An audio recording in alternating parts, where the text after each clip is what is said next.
क्योंकि ये प्रश्न ऐसा नहीं है कि पहले नहीं था, लेकिन इतना भयानक और इतना इंटेंसिफाइड नहीं था। तीसरा सवाल है, क्या आधुनिकता की आंधी में संस्कारों की डोर टूट रही है?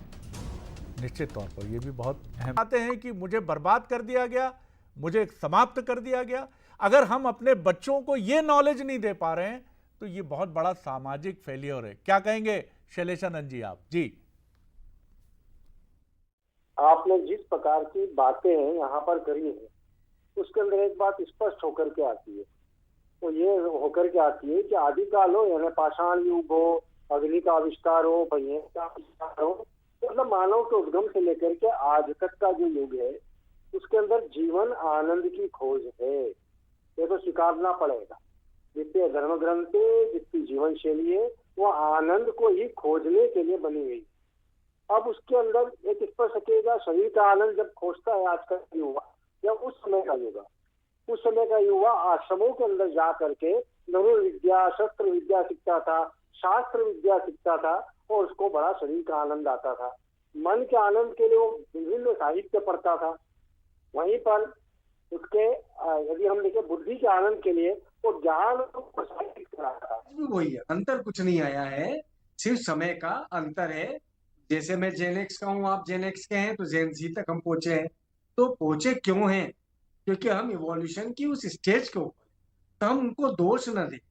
हमें दिक्कत कहाँ आ रही है कि हमने मर्यादाओं को थोपने का प्रयास किया। हमने उसे रियलाइजेशन के रूप में, आत्म साक्षात्कार के रूप में या आत्म स्वीकृति के रूप में उसे प्रसारित नहीं किया। आज हम बात करते हैं तो अमेरिका का युवा जो है, बच्चा स्कूल का, वो गोली चला रहा है, तो वहीं पे भारत का युवा जो है वो नाक के जरिए पाउडर फूक रहा है। तो उसके लिए शरीर का आनंद एक अलग विषय हो गया। मन के आनंद पे शरद जी जब हम जा रहे हैं तो मनोरंजन के ऊपर हमने देखा है 80 का दशक, जब हर व्यक्ति प्रेमी हुआ करता था। वो चौराहों पर बैठ करके, गर्ल्स स्कूल के सामने लड़का बैठा है तो लड़की वहीं पे तिरछी निगाहों के साथ में ढूंढती फिरती थी तो उसका सबसे सर्वश्रेष्ठ प्रेमी कौन हो सकता था। तो यही काल को हम विगत काल में ले जाए, इससे ज्यादा आजादी तो वैदिक काल के अंदर थी, जब लड़कियों को स्वयंवर करने तक की आजादी थी। ये आज भी नहीं। तो आप ये मान के चलिए कि इनका सॉल्यूशन ये नहीं है। इनका सॉल्यूशन ये है कि हम जेन जी को भी समझाएं, मलेरिया को भी समझाएं, जेनेक्स को भी समझाएं, और साथ में जो मुख पड़ा हुआ जो हमारा एक वर्ग है हमारे दादा परदादाओं का, वो यदि जीवित है तो उनकी भी अवधारणा को हम समझाएं।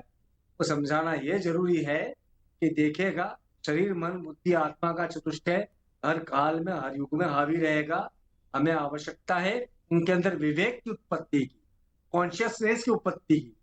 विवेक चूड़ामणि का अध्ययन समसामयिक है।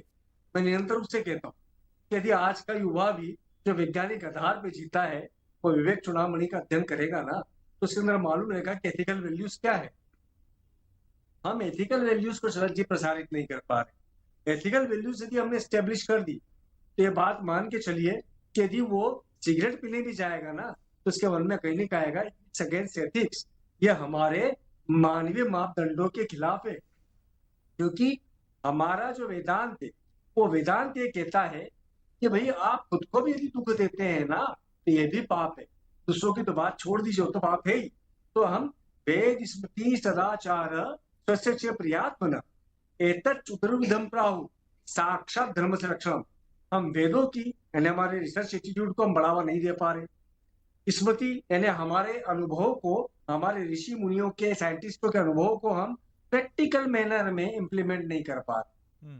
सदाचार से हम जीवन जीने की प्रेरणा नहीं दे पा रहे, और उसके बाद स्वयं के आनंद में रहने की बात नहीं कर पा रहे। ये मुझे लगता है कि चतुष्टयों की स्थापना हम कर देंगे ना तो ये धार्मिक हो जाएंगे। धार्मिक को नहीं घंटी बजाना, तिलक निकालना, सिर फॉर सिर, उससे बहुत आगे की आध्यात्मिक अवधारणा है जो कि हमारे साइकोलॉजी के अंदर, ह्यूमन माइंड के अंदर स्टेब्लिश करना है। दैट इज फॉर लोका समस्ता सुखिना भवन्तु, और सुदेव कुटुंबकम इसी को कहेंगे। जी, मैं लौटता हूँ स्वामी जी, आपने बहुत सुंदर तरीके से इसको समझाने की कोशिश की है। डॉक्टर विजय अग्रवाल, मैं आपकी तरफ आता हूँ।